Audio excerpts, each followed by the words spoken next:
What's up, everybody? Welcome to Monday Marvels.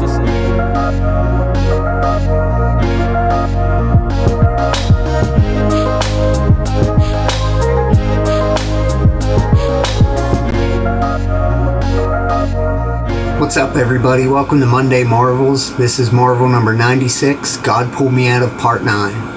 I'm so honored today to be doing the introduction to this story today, because it's the story of what our Heavenly Father pulled my wife Amanda out of. It's powerful, and my prayer today is that it will bring hope to anyone in the same circumstances she was in.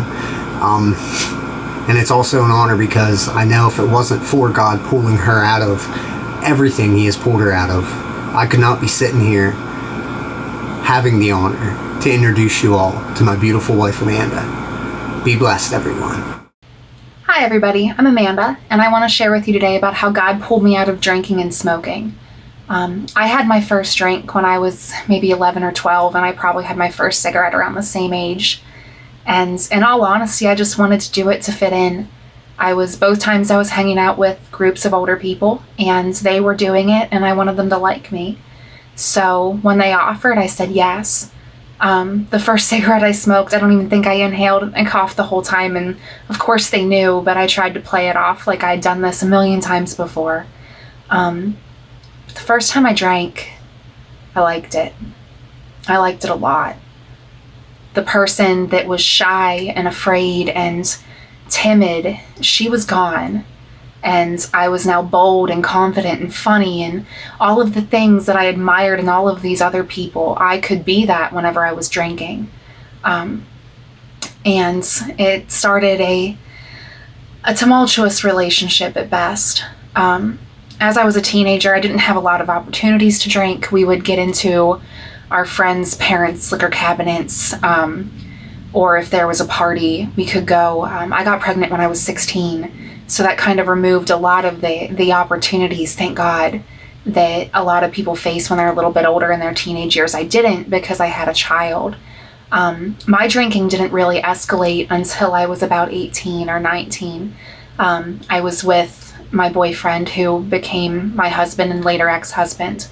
And he knew all the older kids that had all the parties. Everybody was over 21. And we were invited often. And I was sloppy. I tried to keep up with everybody else, and I would take 8 shots in 10 minutes and then wonder why I didn't remember the rest of the night. Most of the time I would wake up in a strange bed or in a house that I didn't start in, and I'd pretend like I was still sleeping because I didn't want to hear what a fool I made out of myself the night before. And eventually I heard the stories, and I felt the shame. I never drank the next day. That never even occurred to me as being a good idea. I'm thankful that I didn't. I just felt so crappy. The last thing I wanted to do was even smell it, let alone drink it. So I never became an alcoholic. I didn't have a problem like those other alcoholics. I was an escapist. I used it to escape who I was. I used it to escape my problems. I used it to escape my life. Whenever I was old enough to drink, to legally drink, I guess even before that probably, I always kept a fifth of something in my freezer. Sometimes it would last a weekend, sometimes it would last a night, sometimes it would last 3 months. It was always there in case I needed it. The key word is needed. I didn't have a problem, but I was running to alcohol anytime I was sad or had a hard day or I was stressed or we were celebrating something or I got bad news, any excuse at all, and it always had to be there. And over and over and over again, I would tell myself, I don't have a problem. I would tell my ex-husband, I don't have a problem. I wasn't an alcoholic. I didn't drink the next morning. I had a problem. And I had seasons where it wasn't nearly as bad as other seasons. I had learned to pace myself, so I no longer blacked out. And then I thought I was really good. I was the last one to close out a party. I didn't stop drinking till the alcohol was gone. Most of the time people went to sleep and I just wanted to stay up and keep going. It wasn't really until I met Joe, my husband now, that things really escalated. he had a problem. 100% he had a problem. Drinking every day, hiding liquor all over the house. I didn't realize it until it was already too late. And him and I, we started to drink on the weekends. And we would just, he wasn't allowed to drink in the house where he stayed, so he'd sit in my car and we would just drink all weekend. We would fight and yell and scream and drink. And that was our existence. Many times when I think about my bottom, I think about me being on a stage at a strip club. That was low. But my bottom came a little bit after that. Joe and I went to a party. We couldn't find a babysitter, so we took our 6 to 7 month old daughter along. My husband, who was my boyfriend then, who was definitely an alcoholic, ended up realizing what a stupid idea it was. And she had fallen out of bed. It was a nightmare. And he stopped drinking. And he went and laid with her drunk. Still wasn't great. Way better than what I was doing. I got mad at him because he stopped. I got mad because I wanted to keep going. I ended up drinking the entire evening, just trying to go to bed with a girl that was at the party. That was my goal. I didn't care about my child who was sleeping in the next room. When I got sober the next morning, I was done. All this claiming I don't have a problem, it was nonsense, because I just did that. I might not have had a problem with alcohol, but I had a problem with selfishness. I had a problem with escaping. I didn't like me. And when I was drinking, I didn't have to be me. Soon after that, Joe ended up totaling one of our vehicles, well, our only vehicle, in a car accident because he was drinking. And we knew that it needed to stop. I was a baby Christian at the time, and I remember God saying to me, he asked me if I had a problem. I said, absolutely not, I don't have a problem. He said, then it should be easy for you to give it up. I didn't want to give it up. That was mine. It was my thing. I didn't have the problem. He had the problem. So why should I have to walk away from it? Well, I did. And I'm so grateful that I did, because the farther away that I got, the more that I realized what a crutch it was.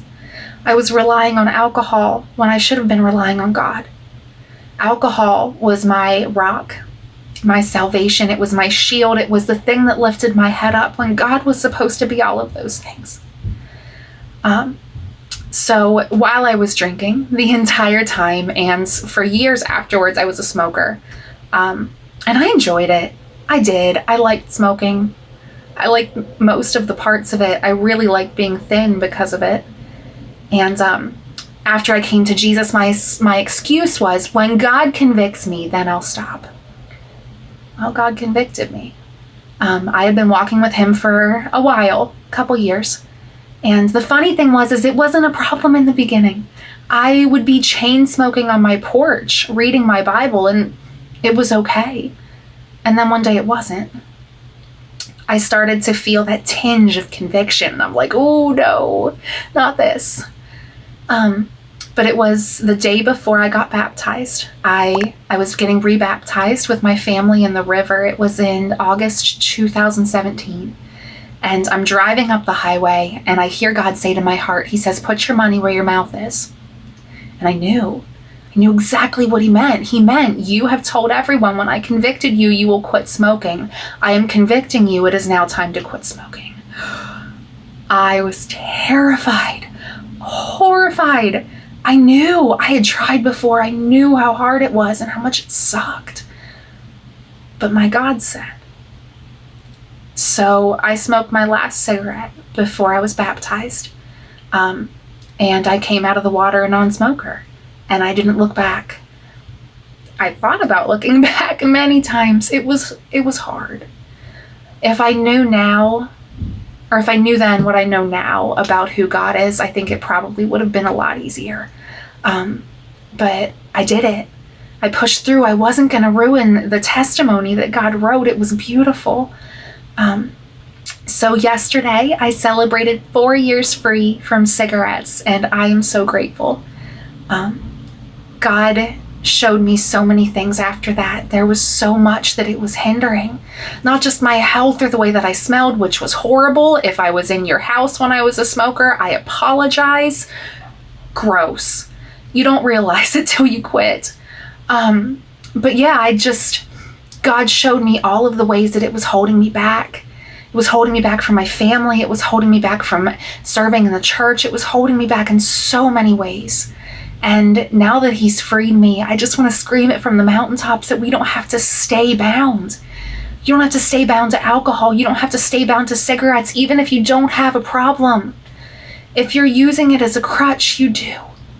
God's supposed to be that crutch. He's so much better than drinking is at it anyway, because there's no shame the next day. There's no hangover.